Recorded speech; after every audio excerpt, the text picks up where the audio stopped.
Hi everybody and welcome to a brand new episode of Trip Around the Multiverse with your host, the man whose pronouns is he / him, which was an inside joke, Carl, and the man who does not, no, the king who does not look back at his son, CY Chong.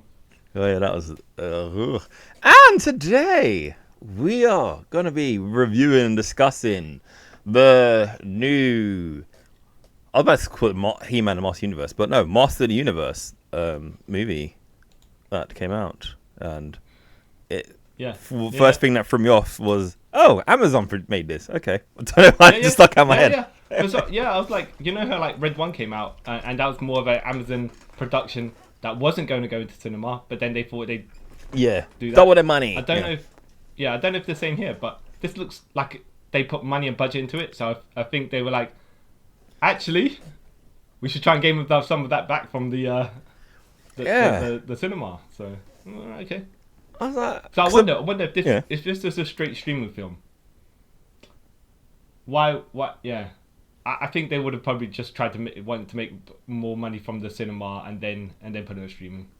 I don't even know, like, personally, from like the look of it, if they put this a streaming film, they would have lost so much money because like it's not like it's low budget. Like this effects everything put into it, like this is we have to put it in cinema because if not, someone's monthly $8.99 subscription gonna get them. Have you seen The Long Walk? No, but I keep seeing that when I turn on Amazon Prime. All right, well let me put it this way. If the Long Walk came on cinema, right? But if that was a, say for example, a streaming film, I'd get it because what do you think they're gonna do on that? Yeah, exactly. Right? yeah. The name kind of sells itself, right? yeah. Like how much budget do you need? Yeah, exactly. I'm not calling it cheap or nothing.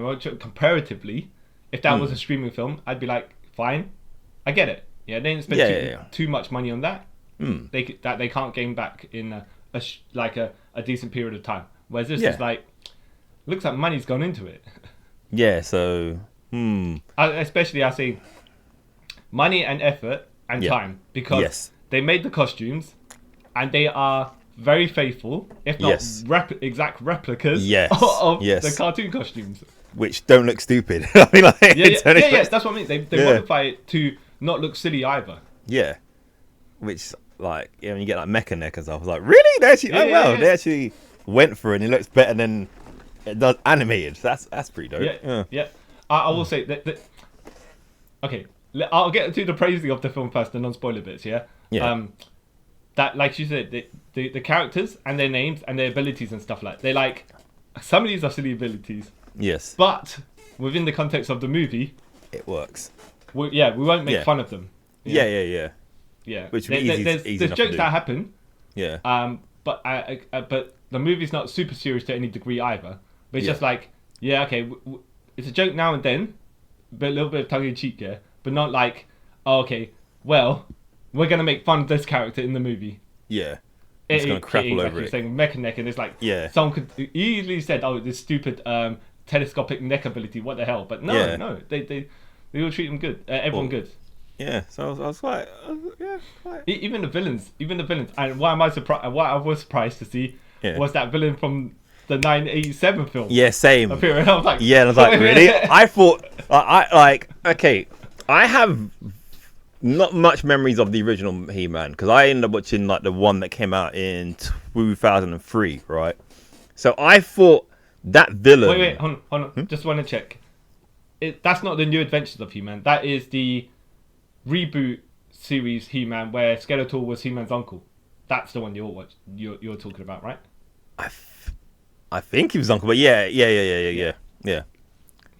Where they explained that Skeletor had some acid or whatever it is, tried to throw it at the king, and then the king knocked it over, and the acid went back. Yeah, he got his face. Yeah. And so when I saw that guy, I was like, is he from the original, or they just like thought, you know what, we'll throw the 1987 movie a bone and put him in here for? Now, the parents. I would love to have watched the original cartoons. Not a huge memory of them, but that's why I was disappointed when I saw the 1987 movie because I was like, "What's this about?" Right? Yeah. You know? Yeah. Oh. Yeah. No one read anything from this. Yeah. And then I was like, "Where's Prince Adam? Where's Prince Adam?" Yeah, because he didn't exist in that, did he? He was just like He-Man and was just the person. Yeah. Mm-hmm. I'm glad they gave enough time in this movie to Prince Adam and He-Man as well, because it's like this is a strange movie because it's like, who's it for? Is it like are they like, oh yeah, some of the audience who know the 80s cartoons, some of the reboot cartoons, and some of them for kids that don't know anything. Or even watch the Masters of the Universe Revelations. It's like, that's true. Yeah, I'm like, there's certain things where I'm like, kids won't get. But then the story also is one of that, like, I've seen traditionally told in other movies as well. So I'm like, some things are fresh and new, and some things aren't. And then it's like, but it's a movie with a He-Man coating on it. Yeah, I can see that. Yeah. And I think, in my personal opinion, that does the film better, if you know what I mean. Yeah, that's what I mean. It's a strange one because it's hit and miss in some bits, right? But if it was like the first time you've seen the type of movie, like, you'd be like, okay, cool. Yeah. And then as a He-Man movie, you're like, yeah, this makes sense. But what it is okay. The best way I could kind of describe it is it's Thor Ragnarok mixed with bits of Thor Dark World and Guardians of the Galaxy. Yes. That is a perfect way of putting it. That literally is a perfect way of putting this film. Yeah. It takes...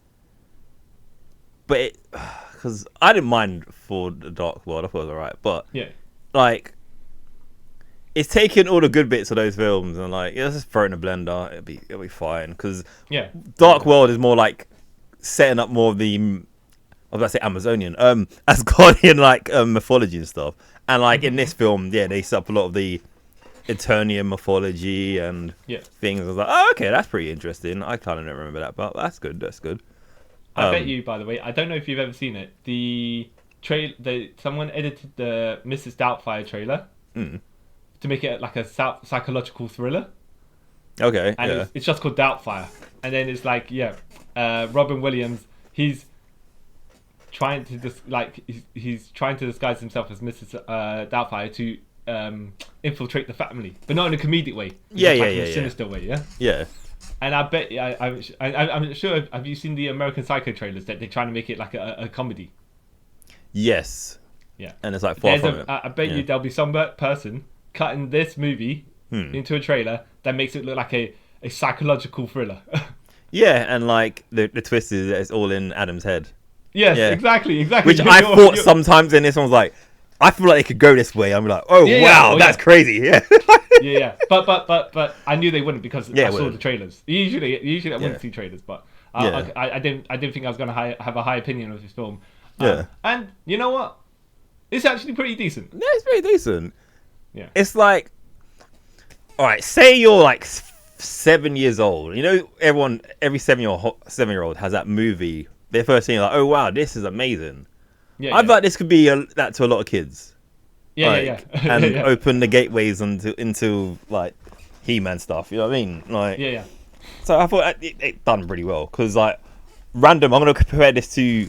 Actually, it's kind of compared and kind of not. It's like the original Power Ranger movie, right? Mighty Morphin Power Rangers, the movie. Yeah. Like, that could have been it for kids, but when, like, I feel like if an adult went and saw Power Rangers the movie, right, they'd be like, "What the hell is this crap?" Right? Or laugh about it. Yeah, but I feel like He-Man is Master Universe is that, but an adult could watch this and go, "Okay, this is a pretty decent film." It's not like me thinking this acting is terrible. You know, it's all that sort of. There were some things that are like, so 80s cartoons of that era. Yeah. They do bits where it's just like a live action version of that, and I'm like, yeah, okay. And they lean into it, innit? That's why I'm like, you know, that's why it's good. They're not afraid to like lean into the goofiness of everything, because like we had the early period of like comic book films and stuff like that. Even like the X-Men for film example, as good as they are, right? Yeah. They try to get away from the like comic booky sort of stuff and make it all grounded, didn't it? Even like Batman the Nolan trilogy. You know what I mean? It kind of but that was a deliberate choice. Yeah, it's a deliberate choice, but yeah, but you know why they did it, because I think people, comic book films and stuff. George Clooney killed that franchise, and he admits it. Yeah, but that franchise was. But you know what I mean? Those films let too much into it, where it's too stupid. Like, this is a balance. You know what I mean? So I respect the directors who did that. I respect it. It's a balanced movie. I have a feeling as well. I have a feeling because I saw the Street Fighter poster. Yeah. As I was going up the escalator, and I was like, when I finished watching the movie and coming back down the escalator, and I saw the Street Fighter poster again, I was like, I bet you that Street Fighter movie, 2026 is gonna be the same tone as this movie. Yeah. And for Street Fighter, it has to be in it. Like, you can't. I would prefer my the guys who did Street Fighter Assassin's Fist to do their more serious take on it. But the reason why I wouldn't want that, right? Because again, this is where we're going. Street Fighter, the game itself, is not serious whatsoever. So the Assassin's Fist and that's kind of leaning away from the like. They know the campiness and they're like, oh no, we don't do that. We're gonna make this more serious because the edgelord fans not edgelord fans, but they will enjoy this more than the real thing. Because I follow the Street Fighter storyline. It's a bunch of crap, right? But I like it because it's crap. Oh right? Yeah, well that's the thing as well. Because back in the day, I'm sure I never saw Double Dragon back in the day, but I saw more like when we started doing the reviews and stuff. I'm like, yeah. I'm sure if I watched it as a kid, this is a pile of crap. Yeah, but I'm watching it and I'm like, this is hilarious because it's stupid. Yeah. But more. In tone with that is the Street Fighter movie from '94, where I'm like, this is terrible. And then when you're a kid, right? Yeah. And then when you're older, you're like, actually, this is amazing in all the wrong ways. Yes. Yeah, exactly. Because it's not on purpose. and then we watch Mortal Kombat Annihilation and go, this is actually just straight rubbish. So straight trash. Yeah. Yeah. It's hard to find for the directors to find that right balance. Isn't it? You either go too far one way, too far the other way, and it's rare. But I think get in the middle. You've got to make sure that your audience knows exactly what to expect. Yes, yes. And that's the thing. From Street Fighter, I don't like the movie. Yeah. I'm not expecting anything serious, even though I would have wanted it. But I know what's going on there. Yeah. Yeah, and I will say similar with this. I kind of expected some goofiness to it, some seriousness to it, and enough of a action adventure that's in a colourful world. Yes. I did not expect Skeletor to speak like Bane, but for some reason, I don't know, it worked for me. I don't know, like, this is the only Jared Leto thing I've seen of his in the last how many years his career's been, and I actually like, you know what? I don't know if he's actually voicing Skeletor, even better. Like, I don't know, I just felt how he portrayed him, like, he was a joke, but he was a psychopath at the same time. So he's like that unpredictable.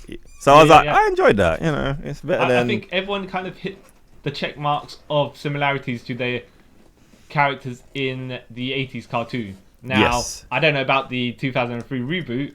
Oh no, Skeletor was he was a murderer, but yeah.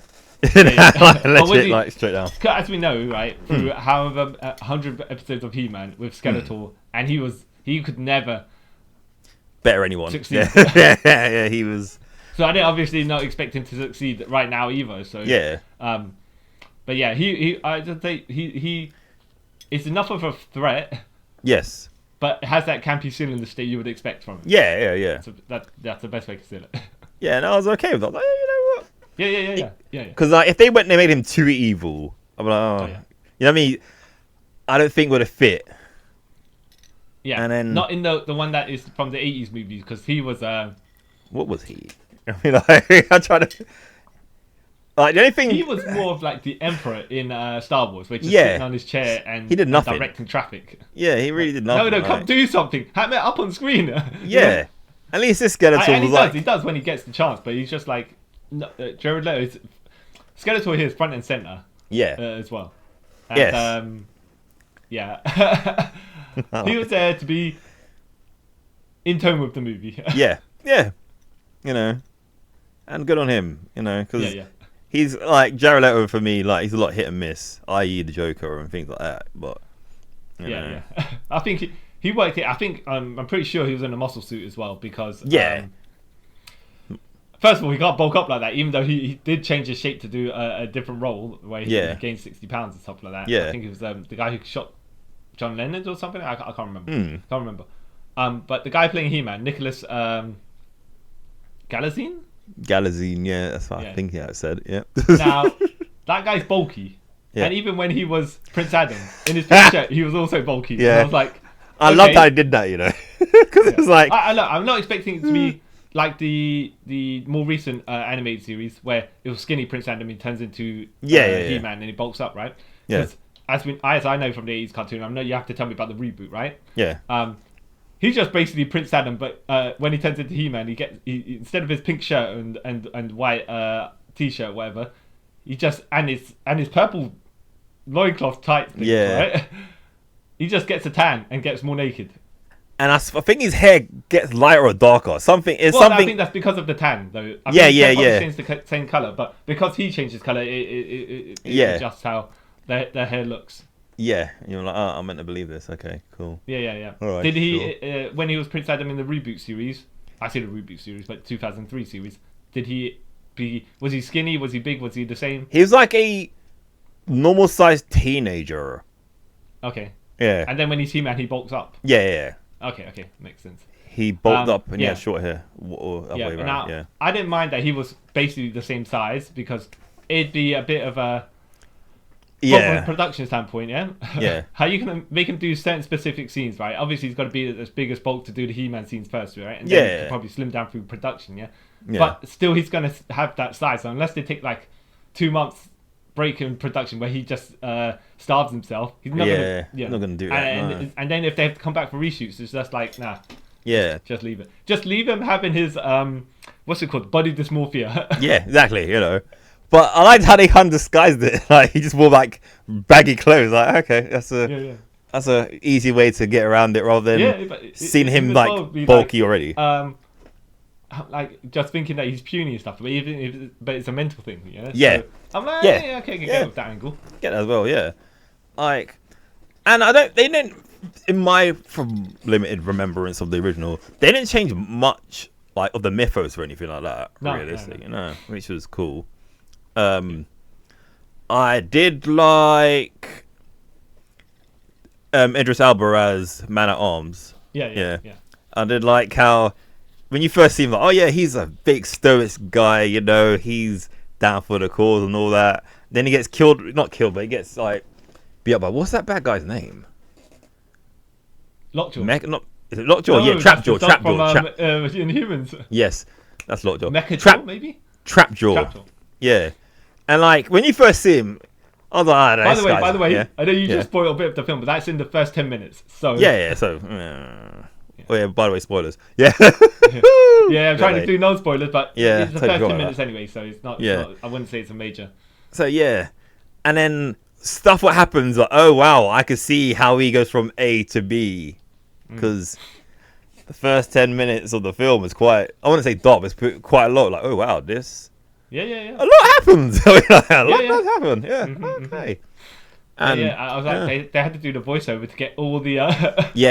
It's like the Green Lantern voiceover where they had to stuff all the mythos within 4 minutes, or whatever they were doing, and they're just like, you know what? Let's just blab on while we're getting a scene through space. Yeah. Oh, okay. Cool. But like Idris Elba. I liked the girl played Tila. Carmen now here's the thing, Mendez. Right? When they were saying Tila is Man at Arms' daughter, right? And Idris Elba is black. Yeah. 100%, right? Yeah. And Tila is like, I know the actress. I had to look afterwards, but the actress is Portuguese. But I'm like, she could probably pass for. Mixed race. Someone in the middle, you know. Yeah. If she has a really pale white mom. Or a Hispanic mom or something. Yeah. Okay. Yeah. But wait. Wikipedia's saying is Duncan's adoptive daughter. Yeah. Depends. Now I will have to say, depending on the law, right? Because at one point wasn't Tila's the sorceress's daughter. I think somewhere. Yeah, I think so. Yeah. But I think like I say, Man at Arms and the Sorceress didn't get together, so yeah. Yeah, but look, as far as this movie, they don't say that she's adopted. And to be fair, it doesn't really make a difference if she is or no. Yeah, but that's why I was like, oh yeah, and we're not going to see her mum anyways, right? Yeah. At the point, but I'm just like, oh okay, I could probably accept her as a person with dual heritage. yeah, exactly. Yeah. You know, Sol Ruka has Yeah, and I'm like, that girl looks tan white. Well, you know what's funny, right? When I heard it, I was like, as soon as I heard it, I was like, oh, I see it. Yeah. Oh, really? Yeah, because I have friends who are like that. That's not really weird. Like, but once you know that one of their parents is the other, you're like, oh yeah, no, I can see it now. You see that you actually start to notice the features. So yeah. When I read that Kiana James was, I was like, that I can see. That yeah, I can see. Yeah. But I was like, so Ruka, I don't know, even with because she's got blonde hair as well. Yeah. It just makes her look more, I say white, but non-black. You know what I mean? Yeah. But that's why I was like, okay, I know what the like a mixed heritage person can look like. Yeah. Therefore, I can accept that Tila is. Yeah, same. But like her direct dad is Man at Arms. So, yeah. Okay. So I was like, okay, even though it makes a difference. But yeah, no, I was like, oh, okay, yeah, I see it. Yeah, okay. And so I thought I liked her. I liked the lady who played Alison Brie, who played Evil-lyn. I think she played that really good because Evil-lyn as a character you have to play hammy, right? Because she could have gone more ham. More hammy, yeah, she could have. But no, like she kept it. She kept in tone with Skeletors. Yes, that's what. And she didn't overshadow him or anything. Yeah, exactly. Yeah. And then at a certain point, obviously, she still had to maintain a certain threat level as well. Yeah, she's got to be a bit more. I say mouthy with it, you know. Villains of that era always chat a lot of rubbish. So just the monologues for monologue's sake. When the tide turns. Yeah, it just monologues for monologue's sake. Like, okay, and then I want to be a good guy now. Run away, sort of thing. But yeah, no, I like that.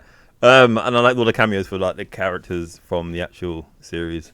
Yeah, well, so I guess we can go on to spoilers. Okay. So just before we hit the non-spoiler, what's your recommendation? I would give it 2 thumbs up. Yeah. And I was saying to my friends after I watched it, like, oh yeah, it's a good film to take to see take your kids with. They went to. I realized a bit later, I was like, actually no. There's lots of like skeletal. I don't know. I think kids under a certain age would find skeletal quite scary. I think all right, so you're saying if someone's about 7 years old? Yeah, I think 7 and under, or maybe even 8, they might find Skeletor quite scary because he is a bit. Okay, as far as the features wise, the skull, yeah. But the way he acts is in a non-threatening manner. Yeah. So I will say they maintain a balance. Yeah, maintain a balance. Yeah. Yeah, as in. Kids might be frightened of the way he looked, but because he acts like like he's in theatre. Theatre kid. What's the one? He acts like he's in a panto. Yes. What's behind you, Mr. Wolf? Yeah. Yeah. Mr. Skeletor. And he was great. But yeah.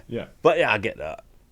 That kind of makes sense. I will say, I'll give it definitely at least 1 thumbs up. Okay. I could have been like, not necessarily a more original story, but just certain things that have been hit before. Yeah. In certain different movies that have that are aimed at the similar style audience, that'll be like, if they changed it, if they didn't do the same thing as others that have done it, I would have given it a high review in the sense of, they made a choice here that was different, But I kind of think that is, and I think a lot of films suffer from this problem, right? It's because it's the first one. They're trying to make something to a franchise. They got kind of play a bit safe. Yeah, and that does hinder a lot of films when they do that. And I guess this kind of has that stowed upon it because we can't go too far out because people are like but then we got to stay safely in the middle because then we're not alienating anyone yet. So I don't know. That's just maybe that's how I kind of think that's the problem. Yeah. So not a problem, but It's a wild and colourful space adventure. Yes. On Antonio, yeah. Yeah. With certain things that you know what's funny is more of the Earth stuff that is not related to He-Man. That you're like, oh, okay. I've never seen. You know, yeah. When they hit Turnia, then things start getting a bit more Crazy. I've seen this before, but it's just like, okay.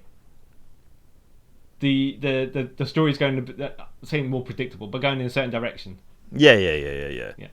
Which makes sense. Sense, I guess. Yeah, that's because of I say via the cartoons and stuff. We see most stuff on Eternia anyways, right? Yeah. But we didn't see Adam on Earth. No, except for 9887 movie, but yeah, go on. Oh yeah, but that was mainly on Earth, and we hardly saw any of Eternia. No, exactly. Yeah, they and that was an Adam, that was He-Man as well. So yeah, He-Man. And that movie, by the way, I didn't like when I was a kid, but when I'm reading about it, and because of budget, they couldn't do obviously defying on Eternia and stuff. I was like, that's quite a clever way around it, you know? Yeah, it makes sense. Like, do what you could do with what you have. So yeah, I have no. I won't watch that film ever again, but I have no. Oh really? I didn't know you were such a hater. I was trying to find. Not a hater. I just don't know. I just have no reason to watch it. I don't know what it is. I was trying to find it to watch it earlier, but really? yeah, I was like, where is it? Where is it? And I just forgot. I just went to one of them websites, to justwatch.com or whatever it is, where it tells me where the streaming sites are. Not streaming site, like if it was on Amazon and Netflix or whatever it is. Yeah. I should have just done that. I was just trying to search for it. He's like, give up. yeah, exactly. That's what it is. Just give up and watch clips on YouTube instead. Yeah, he's like, the best hits of it, you know. Yeah. Oh. Anyways, yeah. So we'll go to spoiler territory. Yes. Yeah. So lots of dark stuff happens at the beginning. Yeah. yeah. Well, Prince Adam is not exactly a fighter. No. And his mum's like, yeah, you got to learn how to fight. What is he, like 8 years old? I'd say about 8, yeah. And yeah, you got to learn how to fight. I think 10 actually, because of when they say something later on. Oh yeah. It's 10, yeah. You have to be the prince of the kingdom, blah blah blah. And he's like, do I have to? And Cringe is like talking down to Prince Adam as well. Yeah. It's like, okay, you kind of help on you, but whatever. Yeah. Right. So then when he goes to when Man-at-Arms is giving a speech about how all to use child soldiers essentially. Yeah, basically. Yeah. To protect the kingdom at some point in the world. So you got to learn how to fight for yourselves, fight for your friends, fight for your neighbors. You know, I've saved all your parents and their parents' and their neighbors' parents. Yeah, so everyone knows me basically. Like, okay. Yeah, and one day you'll be able to do that too. Yeah. Okay. And then Adam, like no one wants to team up with Adam. One guy just shoves him over. Okay. Yeah. Well, no, it's the prince. Like, why would you even do that? You just you don't want to associate with him. Just don't associate with him. You know? But you know something's going to happen if you. Yeah, you want your family to get like wiped off the face of Eternia, right? If you're like bullying the king, it's the king's son. But all right, sure, I get it. Yeah, and then he goes to Tila's like, come train with me, Adam. And but instead of training, like he's like mucking about with her, like joking around. Yeah, he's been a jester. Like yeah. And then the king comes along, and he speaks to Man-at-Arms and says, "How's it going?" essentially, and Man-at-Arms is like, "It's going." Yeah, he's like, "It's going." Like, he turns up every day. Like, yeah. What more do you want? And then the king's seen Adam just prancing around. Yeah. And he's like, he grabs a sword, throws it at Adam and says, "Pick it up and fight me in the circle pit or whatever it is, right?" Yeah. And Adam's like, first of all, you didn't even know it's Adam's his son, right? No. Because it's so just your onlooker. Adam, Prince Adam, nothing like that, right? Yeah. Another boy. Yeah. Yeah. Exactly. The way he talks to him is like there's a distinct gap. Yeah. You know, there's no familiarities between the two. No. Oh. So and Adam's trying to defend himself. The king just makes a mockery of him. But it's like, hold on a minute, you're a fully grown man. This 10-year-old boy. You're bullying. Why are you doing this? Yeah. Why are you doing this? Yeah. And it's like you're holding back on anything. You're just trying to make him look like an idiot. Yeah. But you've done that all his life, so I don't. Yeah. What is your intention here? And by the way, right, when I saw the king, I was like, wait a minute, he kind of looks familiar. Yeah. I could put my finger on it. Yeah, and I was like, is it Hugh Jackman? Because if it was Hugh Jackman, I know they plastered his face all over the exactly. advertising, right? So I was like, it's not Hugh Jackman, right? But then I recognized it was James Purefoy. Not that saying he's the guy who looks like Hugh Jackman, right? No, but how they had him made up, right? Yeah. Yeah, exactly. It's that Logan beard they gave him. Yeah. So I was like, oh, okay, makes sense. Yeah. And then he's like, he knocks Adam over, and essentially he turns around. Yeah, but I could read the words in his head, and he's like, pathetic. Yeah. Should have had a No, daughter. he does not say that. But And that's then what Man he's at Arms thinking. helps little Adam up and says, "Look, Adam, he's going to turn around, like hold them tears. When the king turns around, he wants to see you strong. See you get up. And standing straight. Yeah, Yeah. You can cry when he's gone. Yeah, Yeah. but hold it all for now. Yeah.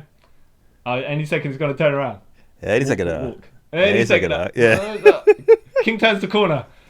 Turns around. Yeah, and the Man at Arms is like, walk it off, Adam. Walk it off. Yeah, it's fine. I Yeah. was like, yeah. I mean, look, to be fair, Man at Arms was a little bit harsh to him earlier, but it's just like, yeah, and he's just like, now, not saying, oh, now he's trying to be his bro, but he's just like, he thinks that was out of order. Yeah, he's like, you know what, yeah. I can kind of be this way because I'm meant to be your teacher, but that's your dad. Yeah. You know? Exactly. Yeah. Oh.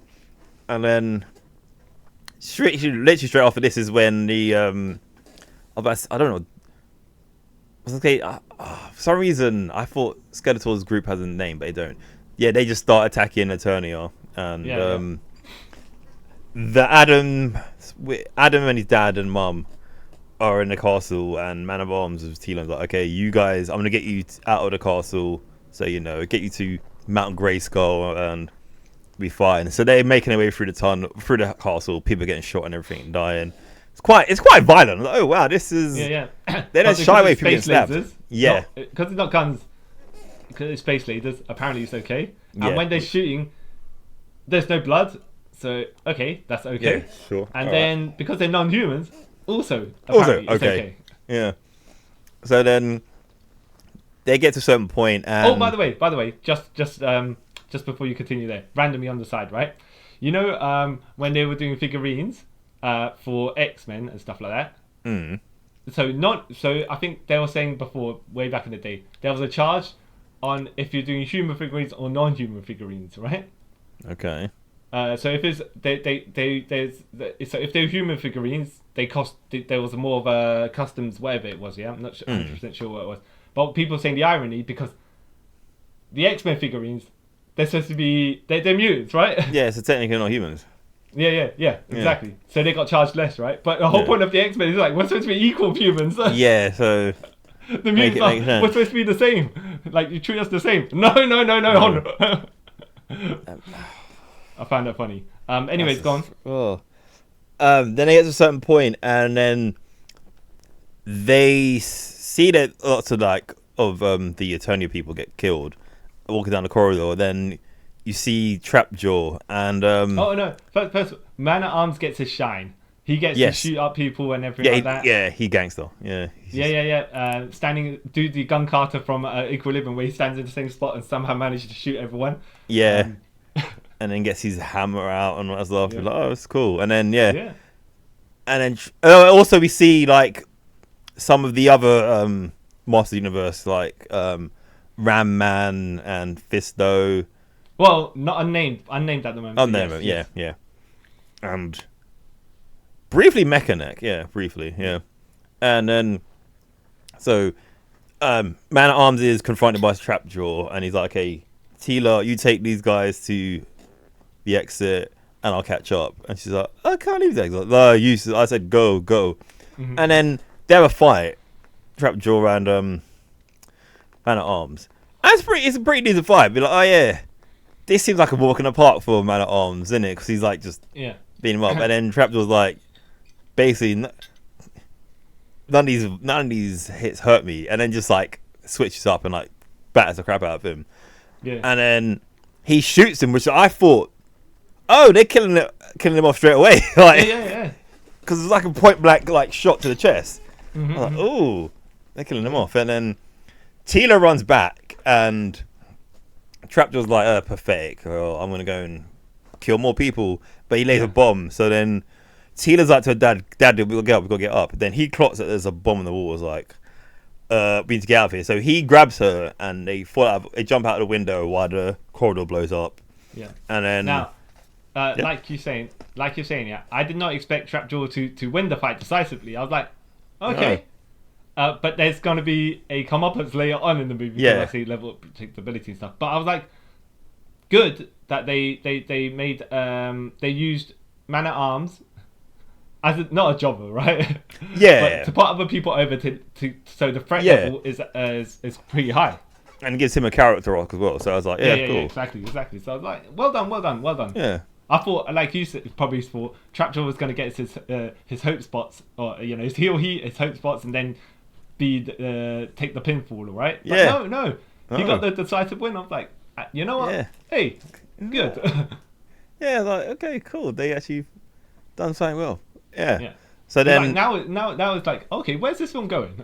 Yeah, literally. I was like, oh, okay.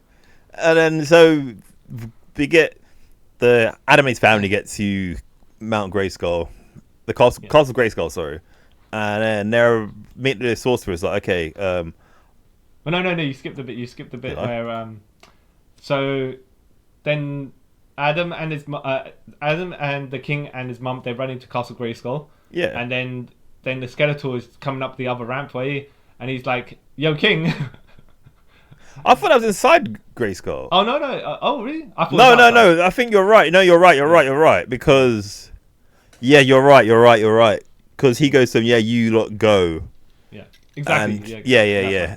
And then and Skeletor's like, all right, King, you are the king, right? So come fight me. Except that King has to fight all the other Skeletor troopers before he gets to Skeletor, right? Yeah. Of course, because that's how villains do.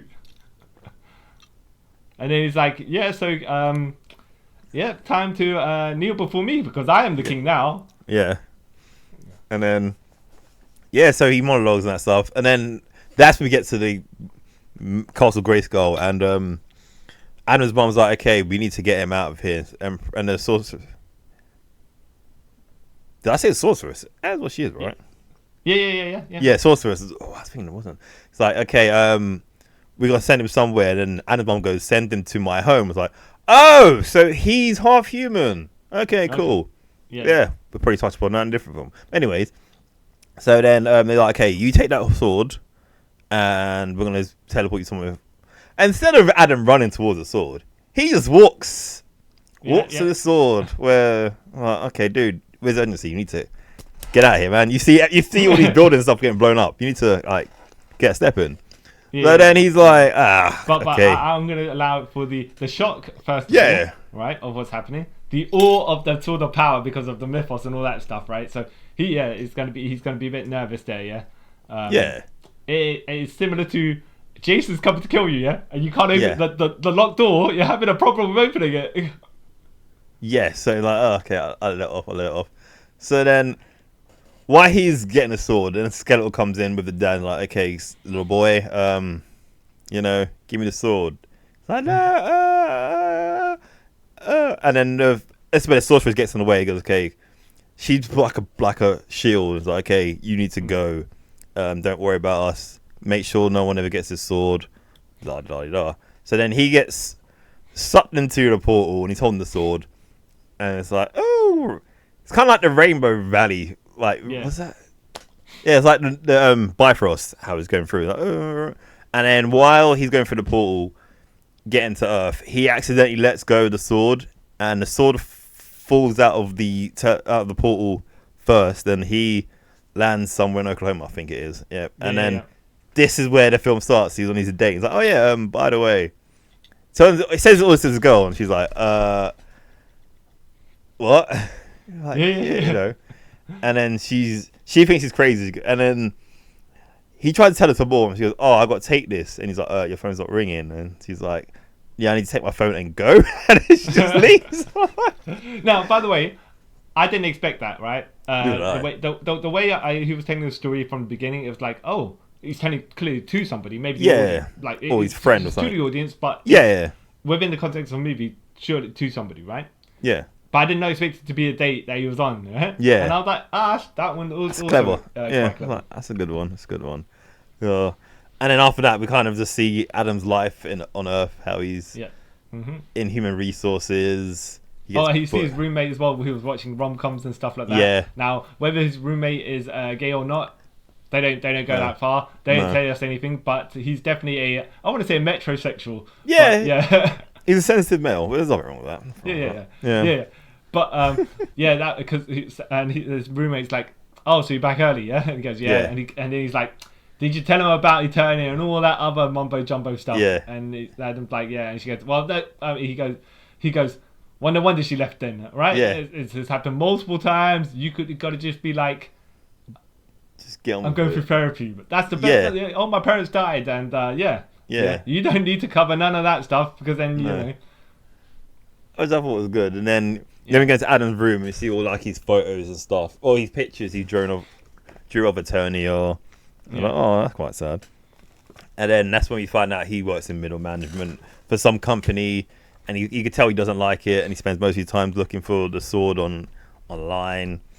And his boss, I thought was quite funny. How she was super aggressive, super passive aggressive swords. but chirpy as well. It's like it's the power of positivity, yeah. But also the power of that edge of passive aggressiveness as well. Like it's like, I'm HR, but I don't want to get written up by anybody, so we will present it this way. Yeah, and okay. Yeah, but like you're saying, Adam's just trying to find on his the sort of power online and stuff like that. I don't know how he got away with 15 years of the job and whatnot. Well, 5 years. Well, he's 25, so however long he's been working for. Yeah, exactly. And then he gets called into the office. Yeah. And it's like, because people keep like snitching on him about him looking for swords online. And I can kind of get, if you're working in an office like that and you keep seeing someone looking for swords online, I would be quite worried about my safety too, to be fair. So she kind of gives ultimatum like, yeah, dude, this is me telling you as, not your friend now, your manager, you need to like sort your S out or you're going to get fired. Then as they're talking, he gets a text and it says, I found your sword. And she sees it. She goes, "You can wait to finish this conversation. When we finish conversation, then you can kind of like answer it." And he's like, locked on. Is like, "No, I need to take this. I need to take this." Because then he gets it, and then runs off. And then she basically like, "Okay, cool, you're fired." Basically. Yeah. Then he goes to meet the guy with the sword. And it's in some comic book shop. Well, I say some memorabilia shop. And he basically steals it, which was quite a funny. See, I didn't know, by the way, so it's on like essentially a Conan Barbarian He-Man figure, but not, right? they called it something else. Yes. Not even called the Conqueror, by the way, right? Yeah. I thought though, when he tried to take the sword away from the statue, I thought it was going to be a prop sword first. I didn't think, he's going to find the sword of Eternia this early on. Yeah. Neither did I. So I was like, oh, okay, that's So when he broke the thing, the model, whatever, the arm, and he got the sword, I was like, when he said, I have, they're recording him being looking like an idiot now, right? Yeah. And he's like, I have the power, and then nothing happens. I was like, when he was looking at the sword, I thought he was going to then realize it's a fake or something, right? Yeah. Like molded from the sword. His original sword, and then he'll find the clue to work out where it came from, and then he could find where the sword is from that. But no. Yeah. Looks like it's the original sword, and then nothing happens. He runs out of the shop, tries to slide up across the top. That of was his funny. car. Yeah. He catches, and he doesn't slide all across it. So he scramble across the front of it, gets in the car, and drives off. Yeah. Only to be stopped by police. Yep. And they're like, yeah, you're crazy, dude. Basically. Yeah. Yeah. And then there's the joke of the guy who catches them, and he's like, so what's with this sword? Do you think you're like a Highlander or something, right? Yeah, that's and one. The female cop is like, yeah. What do you exactly? What do you need this big sword for? What do you think you are? Some sort of Highlander. yeah. And then the cop looks at her like, lady, come on, you just you took what I said literally. Yeah, You didn't yeah. change nothing. I thought that was funny. Because she thought she's like, yeah, that's a good one. Then she realized, like, oh, I just said the same thing. Yeah. And you see in her face, like, oh, he's not going to Yep. think I'm cool. Yeah, and then they stop the car because you got thumping in the road and then people running across towards them.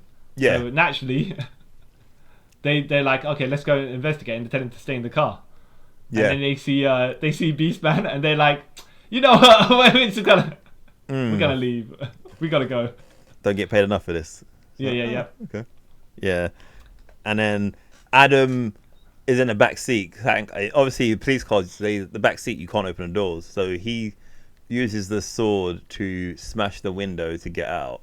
Mm-hmm. And then Beastman tries like chasing him. And then this is where we're introduced to Tila. She comes for the save. It's like, yeah, come with me. And he's like, who are you? Yeah. And then she goes, don't you remember me? And it's like, no, why would I? And then he goes, oh yeah, you're Tila. And they have a little moment, and she's like, yeah, he wants that sword, so we need to get out of here. So he chases them around the streets of meant to be Oklahoma, wherever they are, but this is actually filmed in Canary Wharf. Yeah, a lot of it is. I was saying, you know, when they get to they get to a ship. He goes, okay, we'll get to my ship. And I was sitting looking, I was like, that looks so familiar. And it weren't till clock like, yeah, that's Canary Wharf, because no way right. what I know in America looks like that. I was like, that's Canary Wharf. Canary Wharf has its own unique, like, weird look to it. It's like, yeah, there we go. That's. And then they get into the spaceship and they do fold space, something like that, where that takes them to Eternia, and she's kind of like, Adam, what happened to you? And he's like, well, you know, I got lost for 15 years looking for the sword. So then he's getting all hyped about going back to Eternia. Oh yeah, Eternia is gonna be great. And she goes, yeah, dude, don't want to burst your bubble, but things haven't been good for the last 15 years. So then Yeah. they get to Eternia and it's like crap. He's like, oh, okay, this has happened all because of me, really. Yeah, and then she takes him to meet the rebellion / the people, the Master of the Universe that didn't get caught, and they're like, oh, he brought the sword back, and who's this guy? He's like, oh, I'm Adam, and you must be. By the way, yeah. So at this point, Adam has his Prince. He has his Prince Adam pink shirt, and white t-shirt. And I was expecting, by the way, just to match, if they were going to try to be as similar to Prince Adam as possible, yeah. Maybe purple jeans, because obviously they're going to have the light purple, the tights and stuff like that. So yes, I thought they were going to go like to that level, yeah. But then they had normal jeans. I was like, okay, I can see that. Like purple jeans would have still worked though. Yeah, it would have. Yeah, it would be like, oh, okay. It's day and age. That's a thing now. They're not that far from blue, No, deep purple jeans. Yeah. Especially with the lighting as well, so you wouldn't be able to tell it too much. No, not all. If you wore tights, though, that'd be weird. Yeah. Yeah, I don't know how you justify that. Yeah. Unless he was running, right? Unless he was jogging. Yeah, there's any way you can sort of get around it, I guess. Yeah. But yes, like you say, she takes them to the rebel base, but they get spotted by like one of the skeletal. I don't even know his name. The one-eyed tri-klops, I think it is. Okay. Because I can't remember them. I was like, oh yeah, I remember that guy. So he follows them back to the rebellion base. tri-klops. Yeah. And Tita's like, I got this guy. He's got the sword. And they're like, who is this guy? And they're like, he's like, I'm Prince Adam. Don't you remember the little kid that? And they're like, no, we don't remember actually. Yeah. But you say you know us. So who are we? Name us, right? Yeah. And they're like, you're mer-man. He's like, oh, you're mer-man, and you're Fisto because you're Fister. And he's like, it's the kids' names that he made up for these people because he didn't know their actual names, right? Which I'm like, okay, that's how you integrate the names that they are marketed as for the toys, because you think they sound a bit silly, and you're working your way around it. Fair enough. Yeah. So I was like, okay, I like how you, like you said, how try and justify these stupid names. Yeah. A kid would have named it. So they're like, right, we don't believe you, but we will take the sword from you. And Tila, if you could, actually, they get someone else's daughter to lead them to somewhere. No, so they got it was a woman, the girl who's pushing them over as a kid. Yeah, it's her. Yeah. I was like, oh, okay, that's a random callback. But okay, cool. And Don't know what then it is. she's like, he's like, oh, I remember you. Like, as she leads him to the doors or whatever it was, right? Yeah. Like she's punching the code ball. He goes, oh yeah, I remember. You should shove me in the locker. Don't you remember? And he goes, oh, did I? Shove you like this? Yeah. I was Shove him in the yeah. Good one, girl. Good one. Oh. Yeah, and then there's a inside. There's a drunk man and a mecha bot who cannot fight because they've been readjusted to household duties. Yeah. Yeah. She's what not happy about. Yeah. But like, and Adam's like, all right, what are we gonna do here? Like, you know, and Tina's like, well, we're gonna obviously try to escape. Obviously. Yeah. Yeah. So and then she's running towards this metal door with her shoulders, right? Yeah. And I'm like, oh. she must be really strong, by the way. Yeah. Them sturdy Eternia genes, because because bam. But that might explain why has power. I don't know. They might get into her origins why she might have powers. I don't know. As well, she can fight Beastman to a certain degree. Yeah, as well, to a degree. Yeah, and take hits. So fair enough. Maybe Eternians are like Asgardians, if you know me. Yeah. Aliens with more dense structure, or whatever it is. You know, however you want to say the physical upgrades are. If you're an alien, that humanity thinks is a god of some sort. Yeah, which makes sense. Yeah. See, she starts running into so she starts running into the doors to try and break them down, and then all of a sudden there's a massive shake, and they're like, wait a minute, it's like Tila did not do that. Yes, she's like, I'm not that strong. yeah. And then like, oh, Skeletor's attacking the rebel base. Well, yeah, you know, in under the ground and stuff like that. Yeah. And Helen's like, okay, so how about we try not brute force, right? Yeah. The robot can help us. Why don't we just ask it? And Tila's like, don't waste my time. Don't waste the robot's time. Don't waste none of our time. And Helen's like, look, robot, yeah? If you help us escape, right, we will treat you as an equal, because that's all you ever want, right? You don't want to be a slave to all these people. They put you on menial duties and whatnot. And the robot's like, you got a point, right? Yeah. And you promise... If I take off this apron, right, and help you guys, you're not gonna make me clean latrines and all that stuff, right? Yeah. Make you meals and stuff. And Adam's like, no, because he's like HR stuff, right? Yeah. He's like, no. Well, we I promise.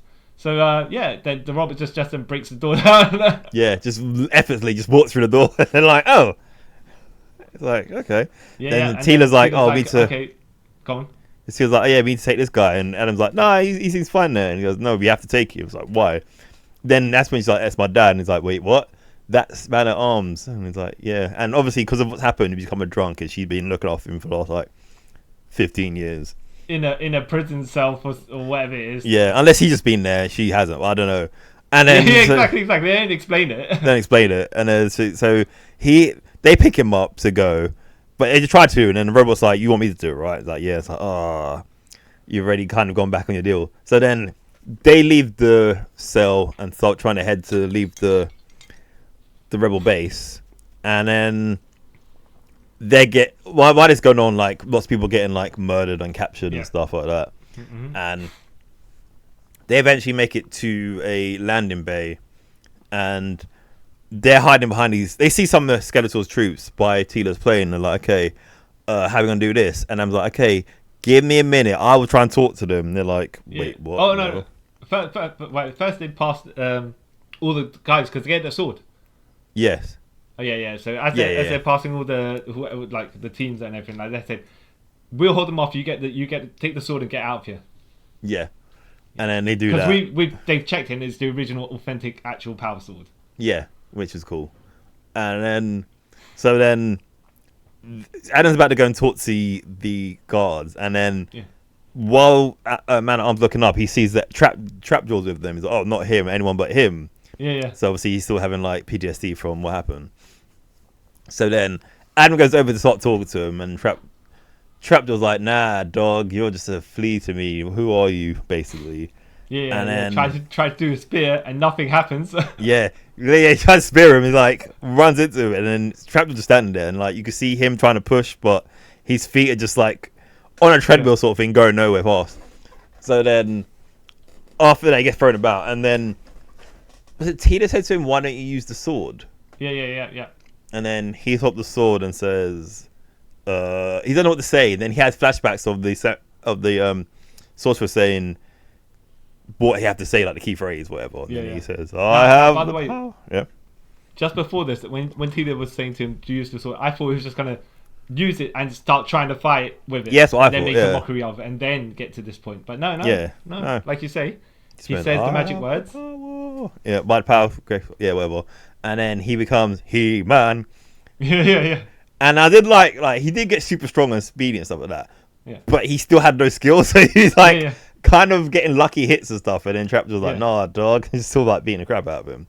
But then he somehow incapacitated. He turns the tables just by pure brute force. Like like, one no punch skill finished Jabroni's flying. So and he just tears off Lockjaw's arm to shoot all the shoot them. Yeah. So he disables Lockjaw basically. So that's actually really beat him. And then they got onto Teela's ship and fly off. But then as they're flying off, Skeletor's walking down the corridor and sees them. And they're like, "Oh, here's Skeletor." Yes. Mm-hmm. And then they get chased by his squadron. So then we go back to Skeletor, and he's got all the Master Universe and Red Bulls like caught. Okay, so you guys are gonna tell me who that guy was and where they're going and that stuff. And they're like, "We're not gonna tell you." So they're like, "Okay, cool, all right. I'm gonna start killing people." And then you're probably gonna tell me about that fight when I start killing people. So then he kills Moss Man, and I was like, "Oh, that's not nice." I guess that's the only one you can kind of kill and not get a. You can do a gruesome death to him, but not be offensive because he's not human. He's a humanoid. He's not human, and if anything, they could probably just try to. They could be like, "Oh, he came back from the Moss." Whatever. If they want to do that. So then they kill Moss Man, and they're like, "Oh no!" And then Fisto's like, "I'm still going to tell you," and then he threatens to kill that girl. Yep, the one who bullied Adam. And then he's like, "Okay, I'll tell you everything." And basically tells me everything. That's Prince Adam and blah, blah, blah, and plot dump, blah, blah, blah. And then Skeletor's like, "Okay, cool. Thanks for that. You're a wimp." And everyone else, we're going to... He's like, "Yeah, bag them all... Not bag them up. Like, tie them all up and then take them to the camps or whatever. Because, I'm not going to murder everyone yet. They got to see They got to witness Adam die before I kill them all. So, yeah. So then... Then we're back to Adam and Teela and Man-at-Arms in the ship trying to fly to Mount Grayskull. Trying to fly somewhere, right? Yeah. And then this is where they're getting trailed by tri-klops. No, tri-klops not there. By some of the henchmen in their ships. And then shooting at them and stuff. And then Teela's like, "Oh, Adam, get on one of those sky cycle things and, take him out." He's like, "Oh, okay, cool." But Madam Arm's like, "Oh, let me do it." It's like, "Nah, dude, you're drunk." Yeah. And she basically just... You can tell she has resentment to him because of what's happened over the last couple of years. So every time he's trying to help, he's like, "No, you can't. You're drunk," basically. Yeah. So then he gets out. Adam gets on the bike, and he takes out some of the ships and stuff. And then, also while doing it, he crashes his bike into one of them to win. So then he steals one of their planes, and he's flying there. And... the ship's still taking much damage, so Man-at-Arms like, "Okay, open the back door, I'm going to go and do something." And she said, "No, you're not." He goes, "You got to trust me." So he's like, "Okay, sure." So he goes out to get a rocket launcher, and he's about to shoot one of the ships, and then he realizes Adam, but then he realizes something behind Adam. He's like, "Hey, something behind you." He goes, "Yeah, hi." So I was waving at him, figured it. And like, "No, behind you." And he's like, I can't hear you." And then Adam does clock, so then he jumps out of it, smashes that guy's plane. And then somehow gets back into their ship, but their ship ends up crashing. And yeah, that's what I remember. Yes. And this is after that is where they have a little, the moments where Teela kind of says, "Yeah, Dad's a drunk. I don't really trust him. Like he's been a shell of a man for the last 15 years." Yeah. But while she's talking to Adam about it, that Man-at-Arms is looking around the ship and he finds that she's kept his costume in it.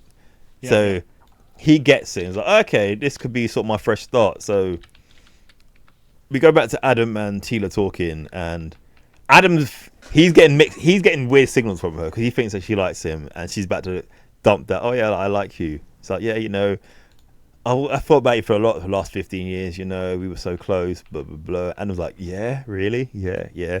So he kind of goes in for a kiss, and she goes like, Like, you've always been a little brother to me. He's like, oh. And she's like, oh. Yeah. Ooh. I'm like, oh. And I kind of like that they didn't do a romantic thing with them, because it's too obvious, isn't it? And I just can't deal with romantic things when it's obvious. So yeah, so then they go back to Man at Arms. You see him shaving with the costume on. Like, oh, so he's come around then. He's going to be not drunk anymore. So he goes through some good thing like, yeah, I'm trying to be the man I used to be and be great. So yeah, good, Dad. It's good to see you back. And he's like, so let's take a drink to it. And she's like, that whole conversation you just had was pointless then if you're still going to get drunk. Yeah. And then she walks off angry. And then He-Man kind of talks like, she kind of misses the way you were before. And then he's like, yeah, I know, but I'm trying. But the only way to try is to still drink. He's like, okay, you don't really get it either. So then he leaves. And then what happens after that? I don't remember now. What happens after that? I was going to say, because there's a joke where He-Man has to lift up the... he speaks to Tila and he's going to lift up the ship, innit? Yeah, with one arm, yeah? And then she's like... I don't know if it's ADR or anything like that, because as it's happening is like she's just underneath the shot and then she's putting something else out, and then I don't know. I think that it seems like they added this joke post-production. Yeah. It's like, oh, your loincloth's in my face. Yeah. And I didn't like how he's like holding it up, and she's like, thought he's super strong. Like, oh, by the way, this is still heavy. I was like, yeah. He's like, oh, sorry. And he drops it. I was like, oh, that was good. That was good. Oh. And then, but yeah, they kind of get on a more like they have between the three of them with the roboto there as well. They kind of get on to the same level, where like, okay, you know what, we fight for Eternia. Yeah. Like Man at Arms is like, I've been doing this. Forever. Protect them, like her, and that's what you've got to do as He-Man, right? Not as He-Man, but as the warrior prince, whatever it is. Yeah. It's not looking out for yourself; it's looking out for the other people. And then, Skeletor sends a massive projection. Hey, He-Man. Yeah. Hey, douchebag. He didn't say that, but it's basically like trying to protect the little people, yeah. But you're Prince Adam, right? And I have the king and queen in my possession. So if you could just come to my lair and give me the sword, I shall give you the king and the queen back. Yeah. Yeah? Good. All right. This is where I am, so you come along. Here's my dress, come here. And then that's when Tila's like, we can't give him the sword. He goes, but we need to save my family, sort of thing. And she's like, oh, okay. And then Man at Arms goes like, we're with you. And then Tila, obviously... she's against it, but it's like, yeah, we're with you to the end. It's like, okay, she knows the same. If the shoe was on her foot, she'll do the same thing. So yeah. And Adam do the same thing. Yeah. So they make their way to Snake Mountain. That's what the base is called. Yep. To Snake Mountain, and they're about to go in, and He-Man's like, okay, we're gonna talk this out. It didn't be like violence and stuff like that. And then they're like, really? That's what we're gonna do. So then they go up to the gates, and I think this guy's called Pigman. I don't know. Okay. Yeah, he looked like a devil anyway. Like, so yeah. And he's like, yeah, could we come to see Skeletor? And he's like, oh, give us the weapon. And he's like, no, I'm not giving the weapon. Skeletor asked me to hand it to him personally. So yeah. So no. Like, okay, sure. So then it's okay, cool. You can go up that way, but we're taking these guys hostage. So okay, sure. So then he goes to speak to... So he goes up to the top of Snake Mountain, but he doesn't think... And we see Skeletor sitting on a seat, looking out into the far distance. And He-Man thinks he's super stealth, so he's walking up really slow. He gets a sword out, like he's going to cut off his head or whatever, right? And then Skeletor's like, yeah, I know you're here, so what's the point of that? And just like I promised, here's your father. So then He-Man sees his father for the first time. He's like, oh. Yeah. What is this? You're my dad. And it's like, oh, Adam, it's you. I haven't seen you forever. Oh. Now, I thought this was an illusion as well. Same here. Same. Yeah. Evil-lyn and Skeletor's crafty tricks, but... No. Yeah. No. So then,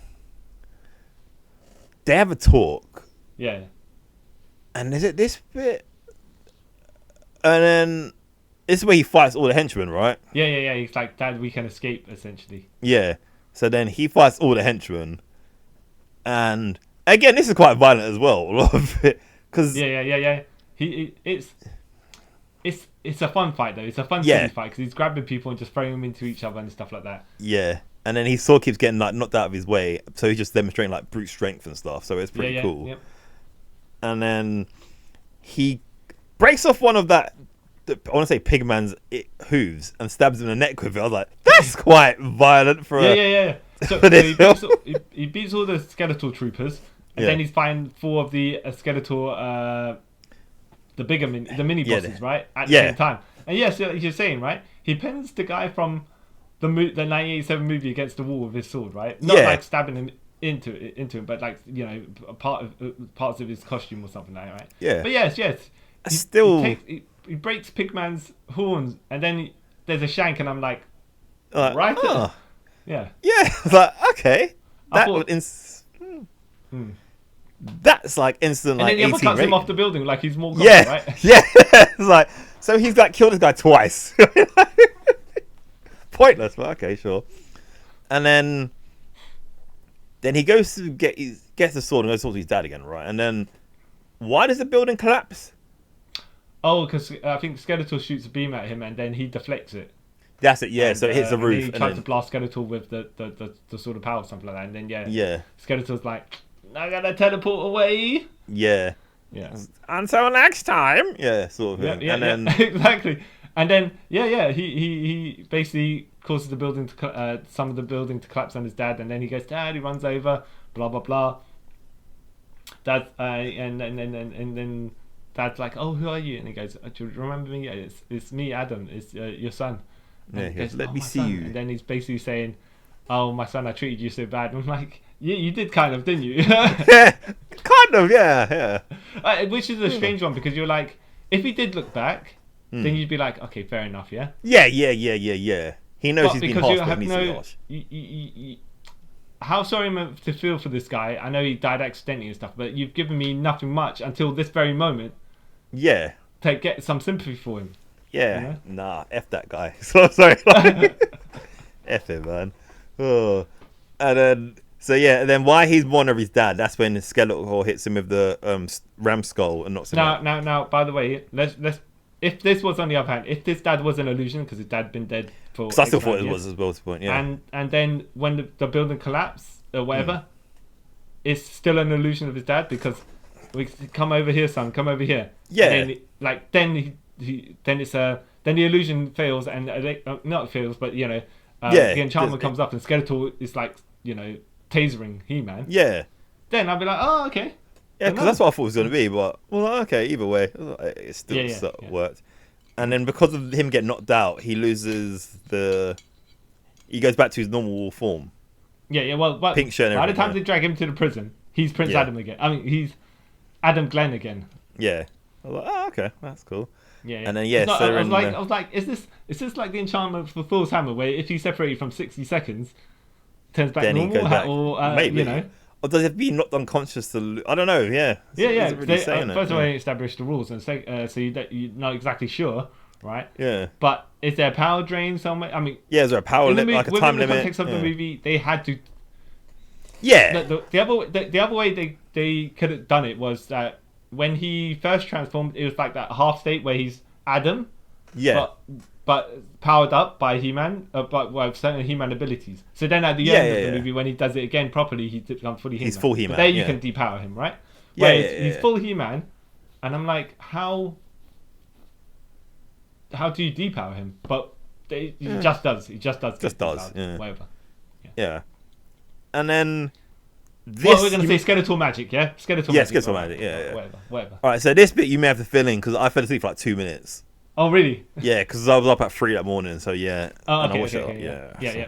So, where did you pick up from, and I'll get the gaps. When they're just about to get out the cell. So I don't know what happens. We didn't miss that lot. You didn't miss much in that case, right? Yeah. He gets put in the prison, and they start with all the other people, Fisto, Man at Arms, and all that other stuff, yeah? And they kind of jeer him. They're like, this is the guy who was meant to save us, but he can't even save himself. Oh, a jabroni. Yeah. He had all that power, blah, blah, blah, yeah? Yeah. I'm like, wow, you're trying to rag on him like his dad was doing 15 years ago. What you expect? Like, yeah, you ain't helping him whatsoever, man. Nah. You know they can have the power sword and have the power. You guys should be helping him. Yeah, you should be like his number one fans, but okay, sure. Yeah. Right. We forgot to mention, by the way, during when he was back on Earth and the HR segment and stuff like that, right? Yeah. And he's wearing like a sweater to do it to the gym. Yes. Oh yes. With the king from Aquaman, he's Mira's dad. Dolph Lundgren. Yeah. Oh, that was pretty conversation. He's like, "You're in my spot," and then the guy goes, then Adam goes, "Oh, sorry," and then he's like, "Oh, do you have any advice?" And he goes, "Yeah," and he said something. I can't remember what it is. Yeah, don't hold yourself back, but you need to always keep on looking forward. Yeah. And he's like, wow. The journey's in front of you, not behind you. Yeah. Yeah. And Adam's like, "Oh yeah." Sorry, can you repeat that again? Because, yeah, I kind of spaced now. Yeah. yeah. And then Dolph Lundgren just walks off and says, "No, but you'll work out on your own, kid. I'm sure you will." Yeah. And he gives them a wink. Yeah. Yeah. That's relevant because later on. Yes. Yeah. Adam's doing all feeling all down, and Man at Arms comes and speaks to him and says, "Look, man, you look. We can't start thinking of ourselves as jabronis." Yes. We got to both between the two of us. I need to get back to how I was Man of Arms, and you Prince Adam, you got to get that power sword and be the man you got to be. Warrior prince that we all know. You know, you're the one capable of holding the power. You have obtained the power, so not get with the program, but just be like, we need to get that power again because that's how we help Eternia. Yeah. And then Tila's like walking over, goes, "Am I interrupting?" And they're like, "Oh no, just guy talk sort of thing." And then she goes, "Okay, cool," because there's someone who wants to meet Prince Adam. Yeah. Yeah. I thought it was the Queen first, right? Yeah. But they already done that bit, yeah. Yeah. But then Cringer comes along. It's like, how did you miss him? Yeah, a green tiger. Oh, you're not gonna miss that. Yeah. And he's like, "Oh, Cringer. How you been all this time and stuff like that?" And then the Cringer's like still not mouthing off the way he used to say to Prince Adam, but just like, "Oh, Adam, it ain't good. I know between us it's never like, it's we need to get out. We need to get out." I'm not as cocky as I used to be, sort of thing. Yeah. Mm-hmm. Times of war made me angry.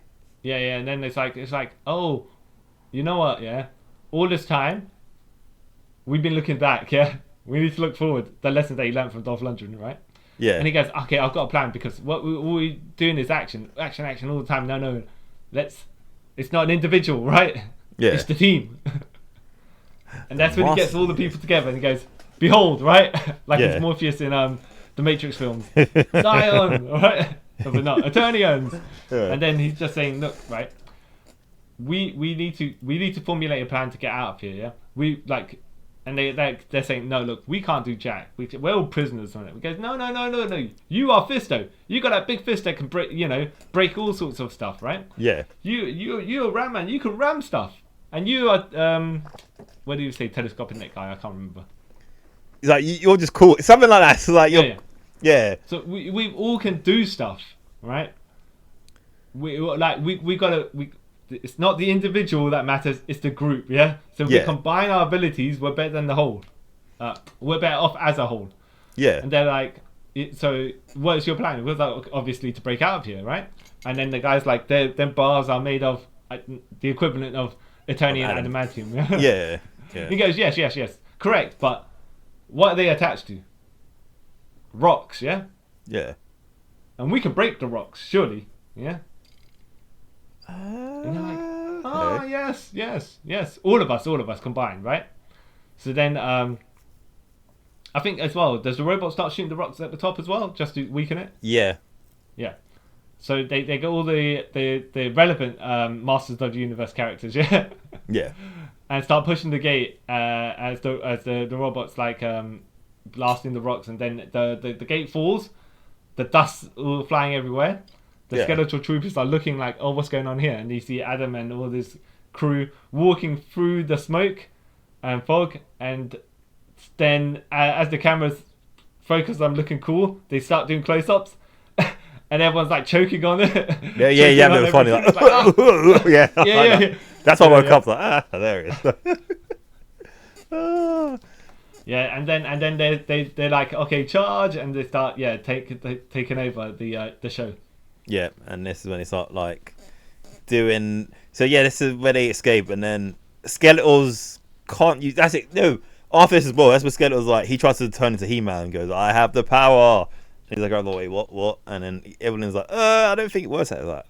Okay, I thought you said it would work that way. He's like, yeah, well, I'm kind of winging this as we're going along as well. But I think if we go to Mount Grayskull, we can get the sorceress to change the incantation so you use it. It's like, okay, cool. Let's make our way there. Yeah, and then. So yeah, then basically this is all coming up to the end where there's like fights everywhere. Yeah. The Utanians get all their shine. Yeah. And Man-at-Arms and the robot and Tila and Adam are running towards Grayskull. Yeah. Then Trapjaw gets his space. Oh, so Man-at-Arms and the robot. Man-at-Arms like, you two go in there because that's where the cards like. You get the sword, right?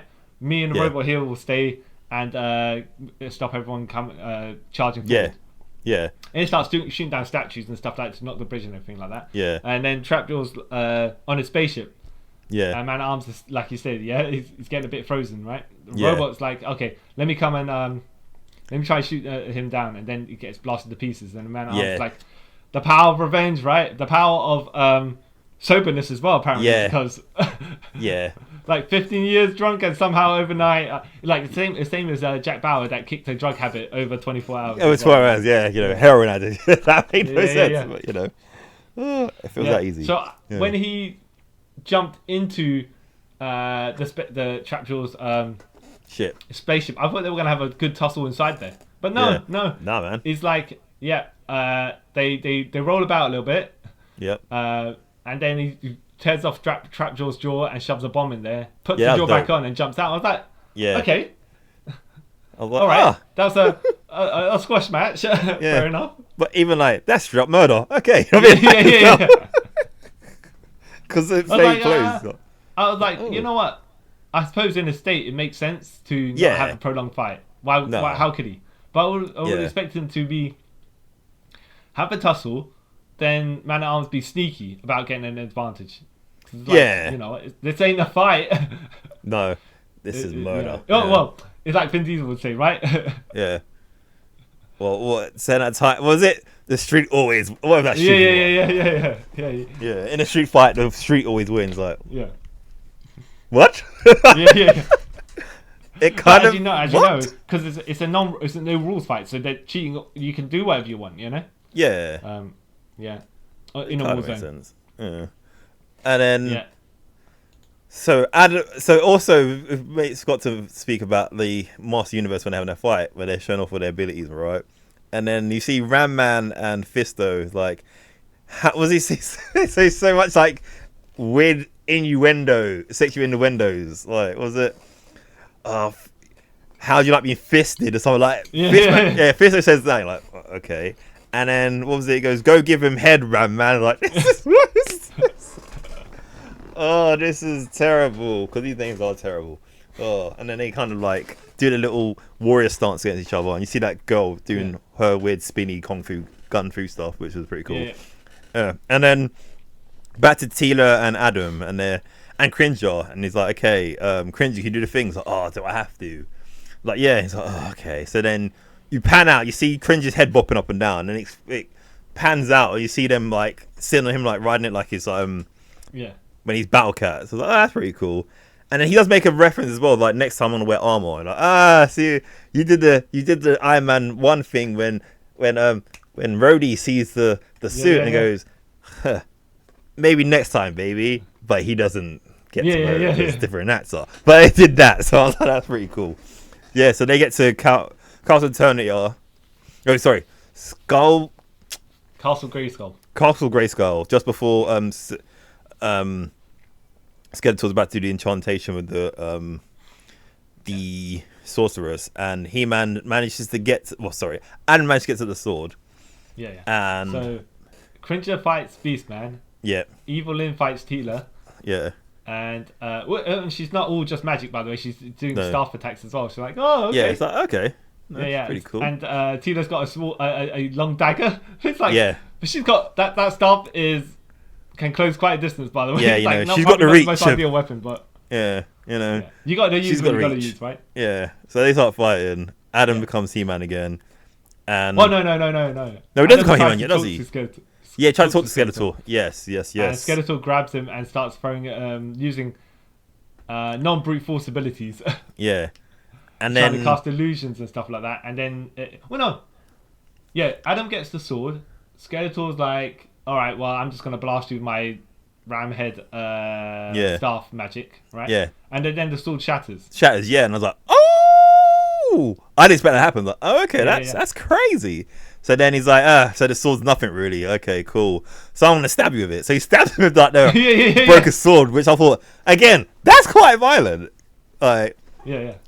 And then he holds the sword while stabbing him. Then they go into like Inception world where he grabs his head and he starts saying, "You're pathetic because of this." Yeah. And he starts showing him like HR stuff. Yeah. All those interactions though with Skeletor was in it was like quite funny. Yeah. So he takes earlier parts of the movie and adds himself in it. Yeah. To like basically spit on Adam's corpse essentially, but not like verbally. No. Yeah. Because especially the one in the office, because he was in like office clothes, which was quite funny. Because he comes through the door and goes, "Yeah, what is even this?" Because obviously he doesn't know what like HR job and that stuff is. He's like, what is even this? And even the date that Adam went on earlier, right? Yeah. And also she's got a Skeletor face. Yeah. So I thought that was quite cool. Like, all right, that's a quite fun bit. Skeletor being a campy villain. Yeah. Yeah. Okay. Why not? It was just funny. And then he basically teleports Adam back into his home, right? Yeah. And like you've got all the paper of all the Eternia drawings he did. Yeah. And his roommate knocks on the door and says, "Adam, are you in there, bro?" Yeah. Yeah. There's I mean, like I don't know what's going on and everything like that, but and I was like, I think I'm actually gonna die. Yeah. Oh, cool. You're gonna die when rinsed through. That's okay. That's all right. Guess I got to handle this. And he walks out. Yeah. But by the way, here's this picture. It's what your pictures here, but I think it's your favorite one, so I'm gonna give it to you. Yeah. And what was on that picture? Was it? Wait, what was on that picture? It was even oh no, it was family. It was his mum and his dad and stuff. Yeah, him and mum and dad. Yeah. I think Yeah.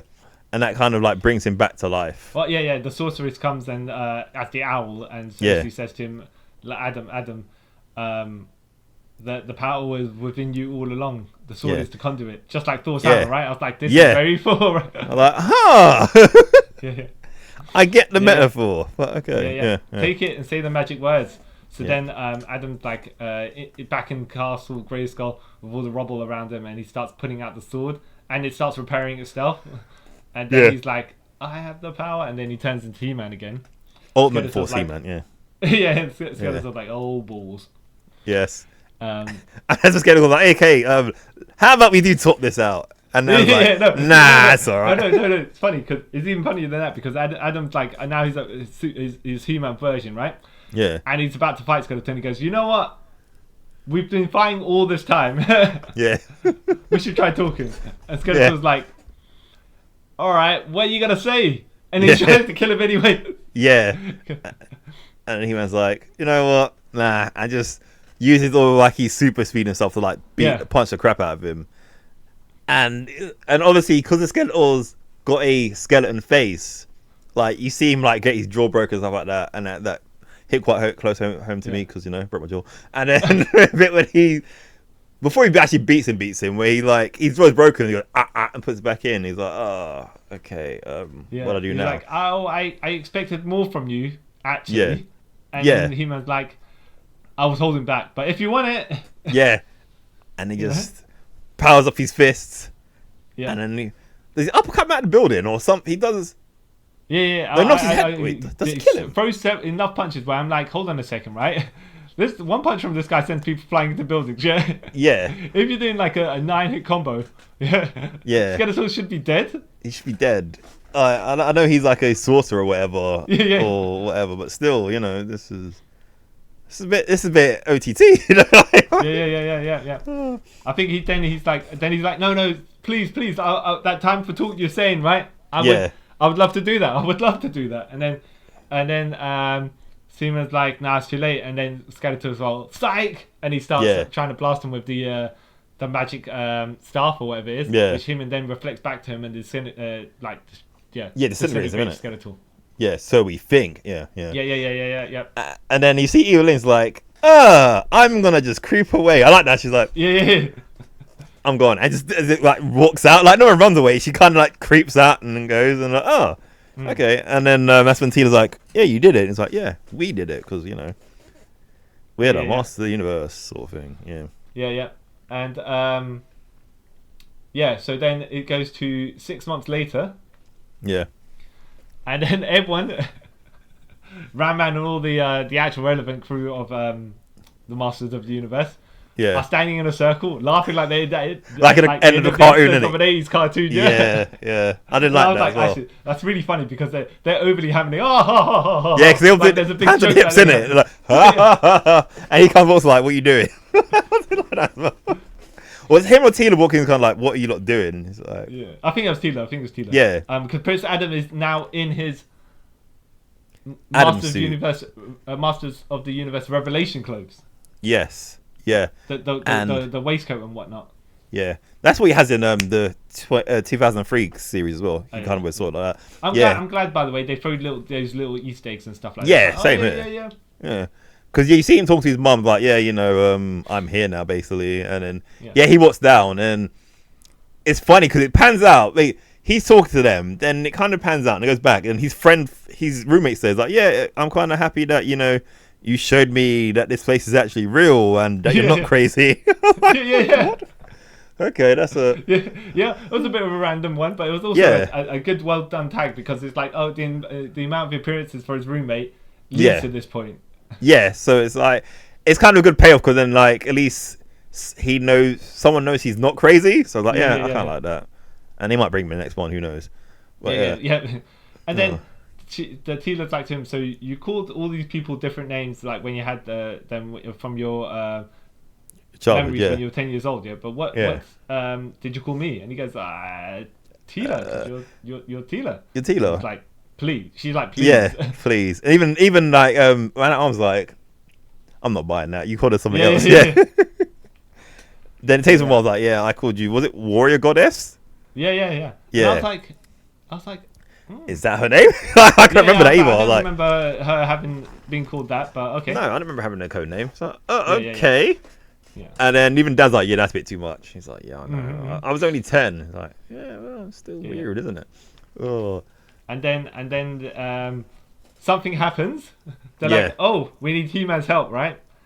And then Prince Adam turns around and goes, Cringer, we've got to go to this thing I've forgotten just to say. Like he's Clark Kent about to turn into Superman. Yeah. And then they run off. That's funny. Yeah. And the rest of the Masters of the Universe are like to each other. They're like, he does know we know who he is, right? Like everyone knows this. Like but we just might as well play along with it. Let him have his thing. But I thought it was funny. It's like that's dude. You kind of showed your arms. Huh. Now I get that, by the way. If it was that in Man of Steel. Yes. Where I'm like, okay, I can accept that the whole entire Smallville knows Clark is Superman, and they just pretend they don't. Yeah. Here though, when I look by the logic of who saw him transform, right? Yeah. Tila saw him transform, Man at Arms saw him transform, right? Even the robot, but that's 3 people, Trapjaw's also transformed, but he's dead, and the Skeletal Troopers, they're probably dead as well, whatever, So, and he never transformed in front of the other Masters of the Universe, so he is Prince Adam. So, still there's enough legitimacy where they could have... Remember, because they knew he had the sword and stuff, so they know it's him, isn't it? But that can be like... He can have the sword, but he does not use it, and therefore we can still kind of work around that. In the sense of, the rest of the guys never saw him transform, so... Yeah, you can still work... Like, Tila and Man at Arms could say to each other, why does he think that we don't know? Yeah, but all forgot, right? But the rest of the guys, you can still pretend that they legitimately didn't know if you go by that. If you're going about what we visually see on screen. Yeah, true. Yeah. But they're going to probably do the thing in the sequel where they all pretend that they don't know, even though they do.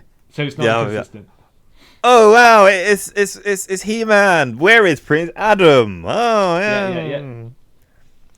Oh.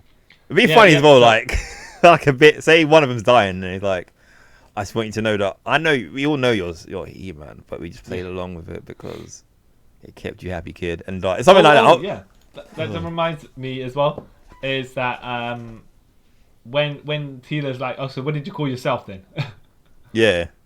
That was funny as well because even they had to know. Even they made fun that they know the name He-Man's stupid. Yeah. It's like He-Man, like the manliest men. Like, okay, a bit weird. Okay, well, actually, no. Did they say what did you call the hero? Well, he called himself the hero of Tony, so I suppose he did reference himself as the guy who picked up the power sword, and therefore he was He-Man, right? Yeah, okay. He-Man. Yeah. And then they played the end credits, which they actually start using the rocked up theme of the original cartoon. Yeah, I was stuck in my head. Like, that's cool.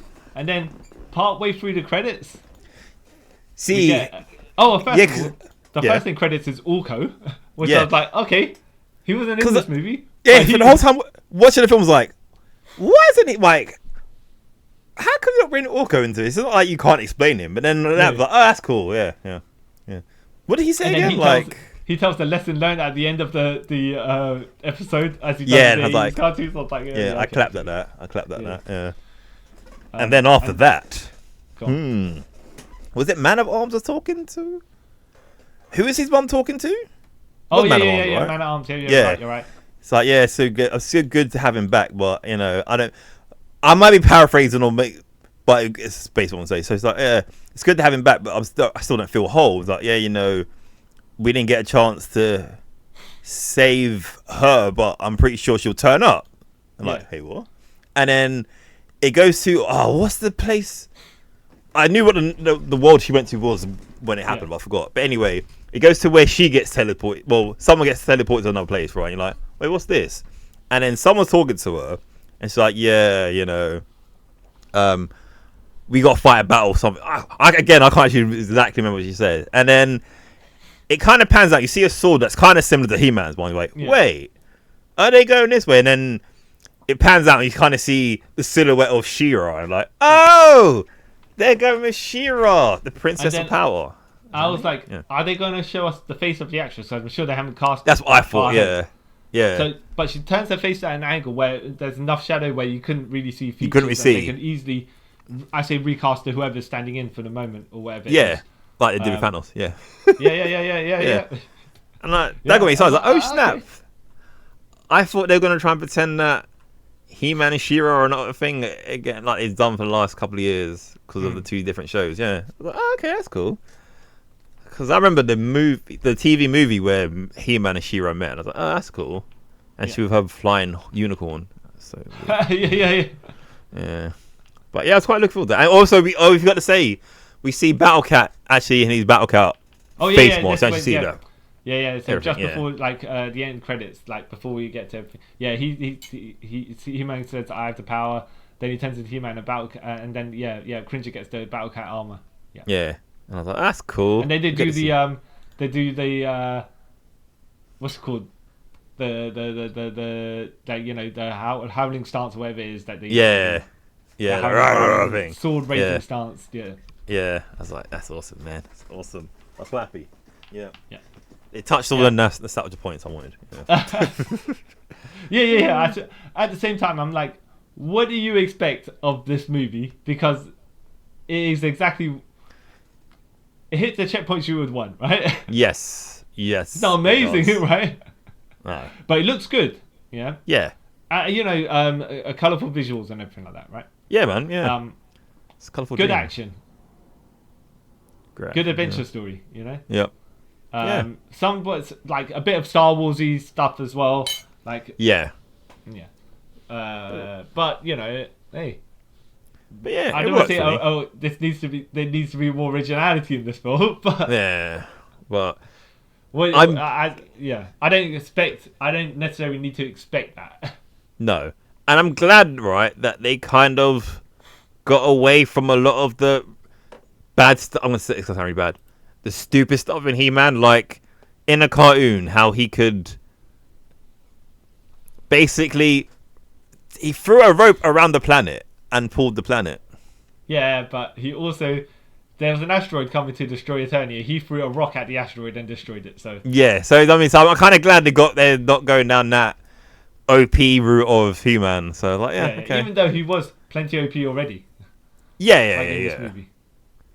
But it wasn't too OP because he got knocked out. So, I mean, like, but like, it kind of. Yeah, but that was that sneak attack. Yeah, but still, if it was like super OP, like, hi, hey. Which is why, by the way, I think the Illusion version we were saying probably would have worked better because it's a close up attack. Yeah.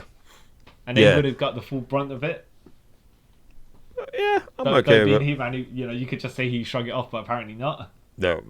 yeah. But yeah, besides that, I really enjoyed it. It. I wonder as well how cool that actor must have been, because there's not a lot of clothes.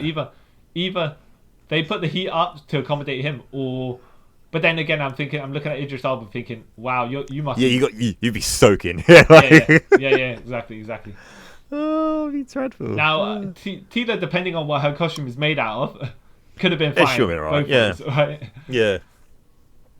Skeletal. Yeah, one of the guys must have been uncomfortable. Let's just say Man at Arms was just wearing the top half of his armor, right? At certain points, then I'd be like, oh, they must have put the heat up or wherever it is they were, Yeah.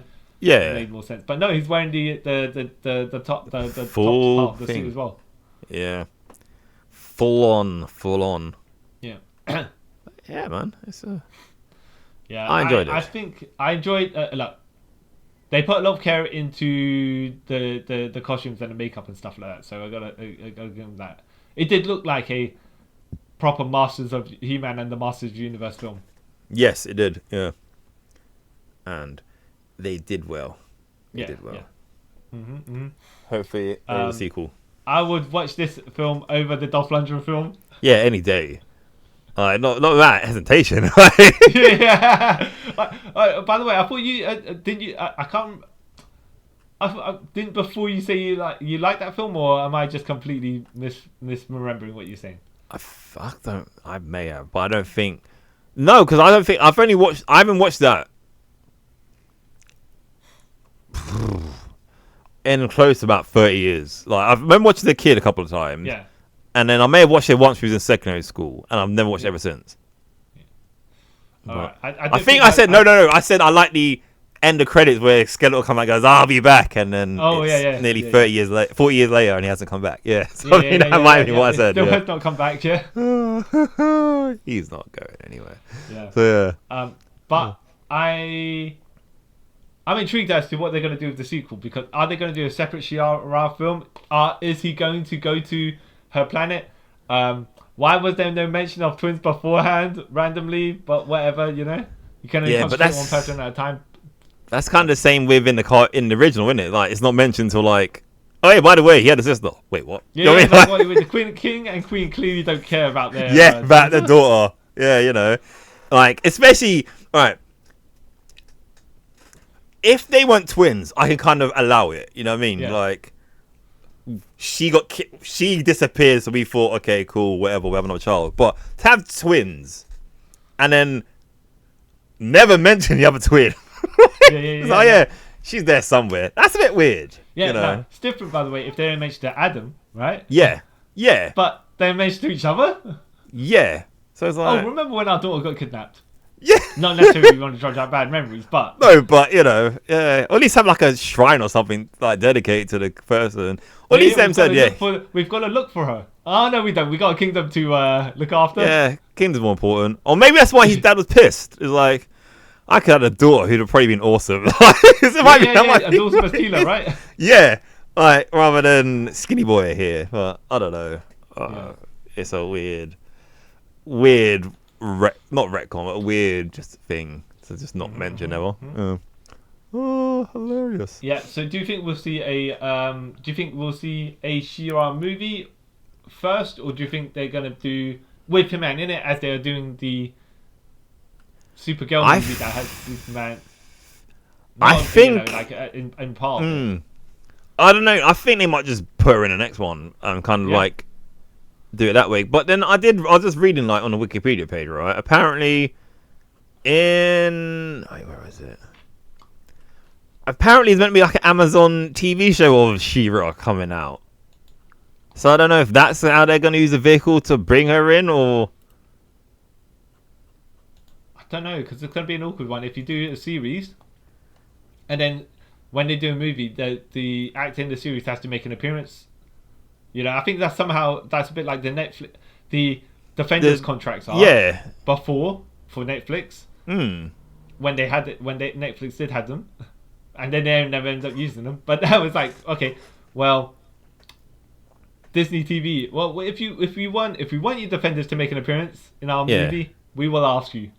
Yeah. Yeah. So it's like, that's why I'm confused, because Amazon made this one as well, and they're going to be making the series. I'm saying, so that's why I'm confused. Like, it could work, but then I don't know if it's worth. Like, if they put her in a film and then did the series afterwards, like, to me that makes more sense, right? Rather than here's the series and then I don't know. We'll see. Hopefully they don't wait too long to do it. You know. Yeah. Because usually they do a sequel in 2 years. Yeah. Unless you're the Batman, yeah. I say usually, of course, yeah, because when you say the Batman as well, but when they did Batman Begins and then the Dark Knight, there was a 3-year gap. So 3-year gap, yeah. So it's still like it's still in the consciousness of everyone, rather than like, I don't know how Mortal Kombat pulled it off. That's like 6 years, but you know what I mean, like yeah. Sometimes you can't. Yeah, but then again, I think Mortal Kombat 2 was kind of Mortal Kombat 1 as well. Yeah. If you know what I mean, like they start from the bottom and build it up. Yeah. So. Just in case you didn't watch it. Yeah. Plus, I think that one had like reshoots and stuff and things but made it go push back. But yeah, as long as it doesn't take like 6 years for another to come out, then I'll be all right. You know, hopefully it happens. Yeah. Do it as quick as you can. My opinion. But yes, I think people's enjoyment of this film, it depends on what they think they're going after when they're watching it. Watch the trailer. If you feel like it suits the tone of what you want, then I say go and watch the film. Yeah. But know that it's very 80s to certain points, even though some 4 years later. Yeah. But yeah, and some parts of it is very modern. So yeah, got that. Yeah. In between, yeah. So yeah. But yeah, definitely. Yeah. I popped when they played was it Prince of the Universe by Queen? Oh yeah. I was like, so they reference Highlander, right? Yeah. And then Prince of the Universe, yeah, and I was like, yeah, like, okay. Sure, right. I kind of get it though, but okay, sure. Yeah. I was like, if Queen re-sang it, I call them Masters of the Universe. Fine. Yeah, like fine, but okay. Prince of the Universe, sure, all right. But Princes of the Universe, it's not. Yeah, it's like. It's funny when you see it when you have like a song that you like that you associate with something else because they've used it as a signature before, and there's something else uses it. Yeah. And you're like, yes, right, yeah. Because Guardians of the Galaxy came out, and they used Spirit in the Sky. Yeah. And then Suicide Squad 2016 came out, which was trying to be like Guardians of the Galaxy, and they also used the same song. It's like, it's like, come on. Yeah. Sort yourselves out. Yeah. Oh. I'm not saying, by the way, the only Spirit of the Sky can be used in one of all the other films, but it's just one of those things where you're like, okay, yeah. When you don't do it when you're trying to copy something. Yeah. Yeah, exactly. That's the thing, right? They were trying to make it like this is our version of them. Yeah. Which is stupid. Yeah. Yeah. Oh, but you're saying double thumbs up, intrigued for the sequel, and I'm like single thumbs up. Entertaining to under certain aspects, and then I think the story gets a bit cliche because we've seen it all before. Yeah. Some things did surprise me, and some things didn't surprise me. And a movie like this aimed at we're saying the PG crowd, even though it's a 12-8, right? Yeah.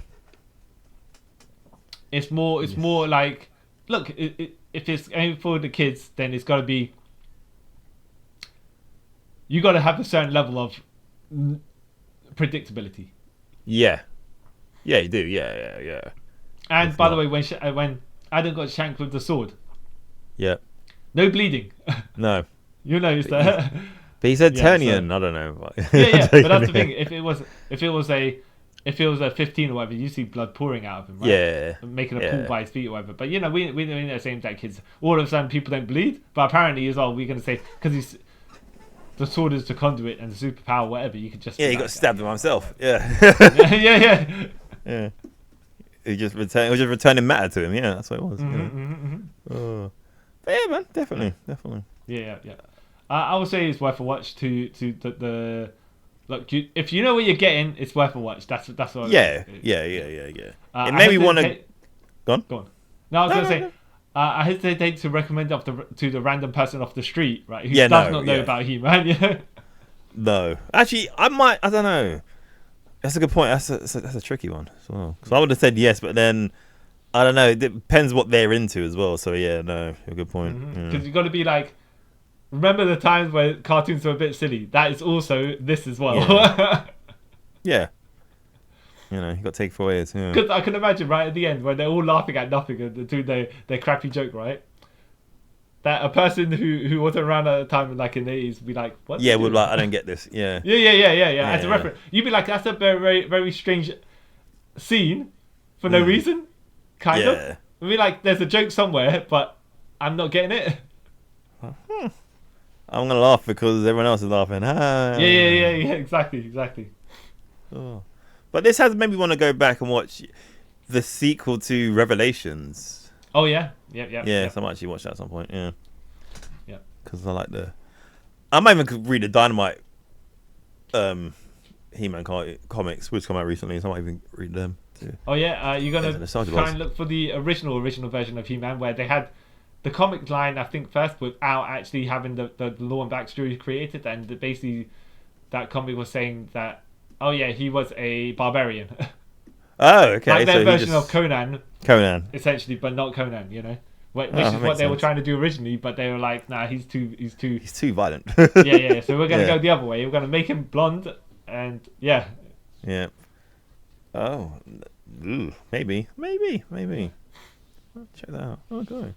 Yeah. And tell me if they're any intriguing or not, because I read the reboot Thundercats, the Wildstorm Thundercats, and I was like, this is not exactly the Thundercats I remember.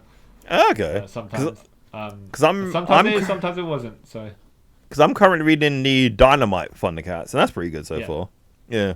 wait, which one was the one? Is that the one with the Ed Benner's art? No. No, that's the Wildstorm one. Yeah. Yeah. Yeah. Because this is like recent. I think it started about a year or two ago. Oh, okay. Yeah. It's pretty good. Yeah. Pretty good so far.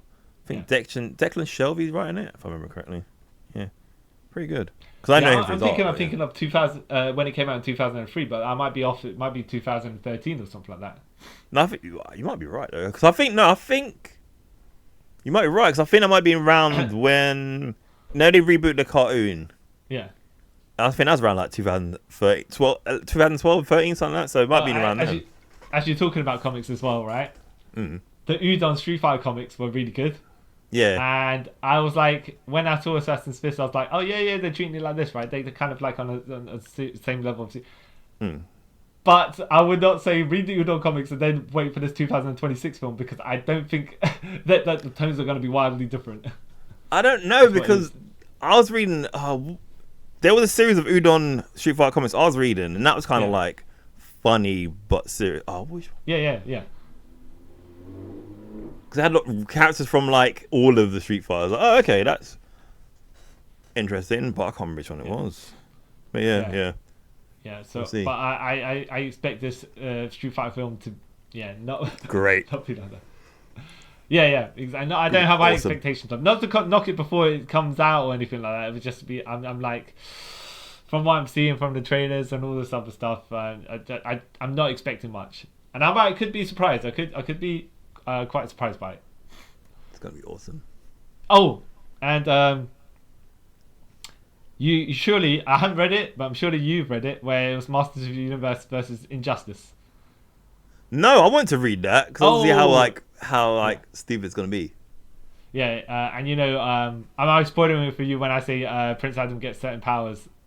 No, you get Shazam powers, isn't it? Yeah. I Yeah, believe yeah, you yeah. do, so I didn't want to say. No, Um, I think you told me this before. I asked you, like, oh, okay, that makes sense. Yeah. yeah, but it's a bit wild because when you're like, okay, when they write the Injustice universe, they were like, what's the end game always to have He-Man associated with it and get the Shazam powers? I'm like, I can't see. I feel like that is something they were writing, and then they were like, oh, this would be cool if it did happen as we're coming to it, rather than Yeah. we planned for it all along. Yeah, because I don't. Because I'm like, if you're writing a story based on your universe or whatever, you don't have a random other universe come and conclude it unless, out of nowhere. You must be building up to something else, and that was your. Yeah. Oh, this is our B plan, but it looks really good, so let's pull it off. Yeah, because I don't even think that makes sense, right? Because Yeah. there's no way they foresaw this. So plus, especially maybe Warner Brothers / DC had a license to them at the time. Like, there's no other way why you like make that crescendo. Like, yeah, you know what? We're writing this so He-Man can become Shazam. Like, I think no one. I think you just lucked upon that because at the time it's like, hey, you have this license for a couple of years. Might as well just maybe insert this here. Billy Batson did get Killed. Captain Marvel did get killed pretty early in that, so maybe at some point someone was going to get Shazam powers, and then they kill Injustice Superman, and they were like, oh, actually, He-Man, Prince Adam Glenn is available. Yeah. So But then, does that take into account Injustice 2 as well? I mean, I don't know. Oh yes, I don't know. Yeah. I haven't read it. But I've played the game. I haven't read it. Oh, okay. Yeah, because I've read alternate continuity, maybe. Maybe because I read the first 5 years of Injustice. Yeah. You know how they did the chapters was like years rather than like it didn't go for 5 years. But yeah, I think I read the first 5 years. Then I can't remember after that. I think I fell off at that point. Yeah. So I wonder whether He-Man Shazam, Injustice Master of the Universe, is year 6 or what would it be? That's the thing, maybe. But don't know. I don't think they know. I'm gonna find out. Well, anyways, I highly doubt that Prince Adam will get the Shazam powers in this series of movies. No. Yeah. Sadly. Unless we get an appearance from Henry Cavill as Injustice Superman somehow. Like, yeah. What? Okay. Run on about that, innit? Yeah. This is something. Yeah. Just let it go. I like Cavill, but it's done. You know what I mean? But hey, we'll see. But yeah, overall. Thumbs. Yeah. Enough. I think there's enough certain positives for me to say it's a thumbs up. But I guess you have to have if you're a kid that has no knowledge of He-Man, fine, right? Yeah. If you're an adult that has enough knowledge of He-Man, it gets better. Yes. But if you're an adult, for example, that comes in there with no knowledge of He-Man, you might be thinking, am I out of the loop? Yeah. Look, movie's fine, it makes sense and everything like that, but it's just like, I think there's not deeper understanding needed, but it's just like, them Easter eggs and cameos and all that other stuff that you're like, yeah. Yeah, you could do more. Yeah, I get that. Yeah. Yeah, so that'll be us signing off for this episode of Trip Around the Multiverse. Yes, sir. Yes. And I'm the man who got stabbed by my own horn, CY Chung. And I'm the man who spent the last 15 years of my life drawing pictures of people I barely remember and giving them weird, wacky names. Carl Charles. Yeah. And I'd like to thank you all for watching. Don't forget to like, share, subscribe. Follow us on our Instagram, TikTok, and Twitter maybe. If you're watching this on YouTube, give us a follow. Well, subscribe, sorry. And give us a like and all that. And until next time, guys, I'd like to thank you all for taking a trip with us around the multiverse with He-Man. Bye. Bye. Woo!